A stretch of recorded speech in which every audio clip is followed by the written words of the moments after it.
এই যে পশ্চিমা ফিল, হ্যাঁ, এই যে বাতাস, নীল দাগগুলো হলো বাতাস, আর লালটা হলো হিট অ্যালার্ট, যেখানে টেম্পারেচার 40 বা তার বেশি। পাশের দাগটা হলো 38 বা তার বেশি, পাশের দাগটা হলো 36 বা তার বেশি। কিন্তু চিটাগং আর এই যে সিলেট অংশটা একটু ফাঁকা আছে, টেম্পারেচার একটু কম দেখায়। এটা মডেল পূর্বাভাস, নট দ্য অ্যাকচুয়াল।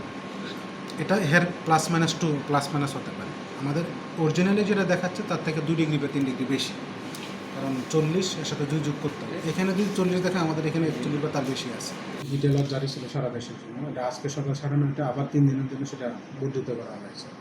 আমরা ধারণা করছি যে এপ্রিল মাসের যখন একটা দিন বাকি আছে, অথবা 3 দিন শেষ হওয়ার পরই আমরা 3 দিন শেষ হওয়ার আগে আমরা সেটা আবার এক্সটেন্ড করতে পারি। সেরকম পূর্বাভাস আমরা দেখতে পাচ্ছি। যেহেতু বাংলাদেশের পশ্চিমাংশ এবং বাংলাদেশের লোকালি বৃষ্টির পরিমাণ কমে গেছে, বিশেষ করে লোকালি যে বৃষ্টিগুলো হচ্ছে সেটা লোকালি সেটা সাময়িকভাবে প্রভাব না পড়লেও লোকালি সামান্য সময়ের জন্য কিছুটা প্রভাব পড়ছে তাপমাত্রা, কিন্তু ওভারঅল তাপমাত্রা তেমন একটা প্রভাব পড়ছে না।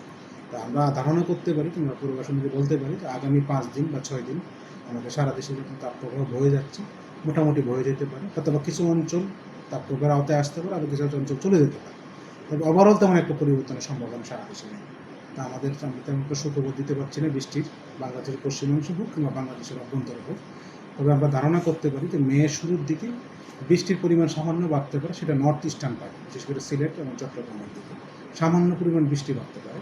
তবে হিট অ্যালার্টের ক্ষেত্রে সেটা সামান্য প্রভাব পড়তেও পারে, আবার নাও পড়তে পারে।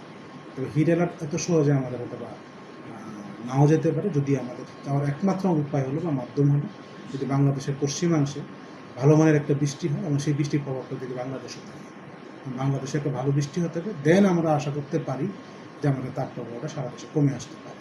এছাড়া কোনো উপায় নেই। যেহেতু আমাদের কালবৈশাখী জোড়া করে বৃষ্টি হচ্ছে না এখন, তাপপ্রবাহ আমরা আশা রাখি যে এপ্রিলের শেষ নাগাদ সেটা অব্যাহত থাকতে পারে সারা দেশে। আমরা যে দেখতে পাচ্ছি যে কোথাও কোনো তেমন একটা বৃষ্টির সম্ভাবনা নেই। আর বাংলাদেশের লোকালি কিছু বৃষ্টি হচ্ছে, যেটা বাংলাদেশের পশ্চিমাংশ হচ্ছে না। লোকালি কিছু হচ্ছে, কিন্তু বাংলাদেশের পশ্চিমাংশে সেই বৃষ্টিটা হচ্ছে না। পশ্চিমাঞ্চ বলতে আমরা যে বাংলাদেশের পশ্চিমে যে অঙ্গরাজ্যগুলো আছে ভারতে, পশ্চিমবঙ্গ, বিহার, উড়িষ্যা, ওইখানেও বৃষ্টি নেই। আর ওই বৃষ্টিটা হইলে আমাদের বাংলাদেশের উপর প্রভাব পড়ে, কারণ কি আবেশ প্রকৃতি। ওইখানে তাপমাত্রা বেশি, আমাদের তাপমাত্রা বেশি, তুলনামূলক আমাদের তুলনায় তাদের তাপমাত্রা বেশি। ওই প্রভাবটা আমাদের এখানে পড়ে। ওইখানে যদি বৃষ্টিটা হয় তাপমাত্রা কমে যাবে, ওই প্রভাবটা আমাদের এখানে পড়ে। আমাদের বৃষ্টি না হলেও কিছুটা তাপমাত্রা কমে যাবে, ওই প্রভাব। আর ওইখানে যদি বৃষ্টি হয়, আমাদেরও কিছু বৃষ্টি হয়, দিয়ে দিয়ে চার হয়ে যাবে, তাপমাত্রা কমে আসবে, হিট অ্যালার্ট অনেক কিছু হবে। কিন্তু ওইখানে বৃষ্টির সম্ভাবনা নেই। আর আমাদের দেশের লোকালি ছাড়া কিছু বৃষ্টির সম্ভাবনা তেমন একটা নেই। সুতরাং আমরা আশা রাখতে পারি যে এপ্রিলের শেষ নাগাদ হিট অ্যালার্ট কোনো সম্ভাবনা নেই সারা দেশে। এখানে পূবালি বাতাস, এই যে পশ্চিমা বাতাস, এই বাতাসটা গিয়ে পূবালি হবে, যেখানে সংমিশ্রণ করবে সেখানে বৃষ্টি হয়। আপনি দেখেন এই যে বাতাসটা এখানে গিয়ে যে একটা বাঁক দিল, এখানে একটা বাঁক নিল, এই বাঁকটা নেওয়ার কারণে এইখানে বৃষ্টিটা হচ্ছে।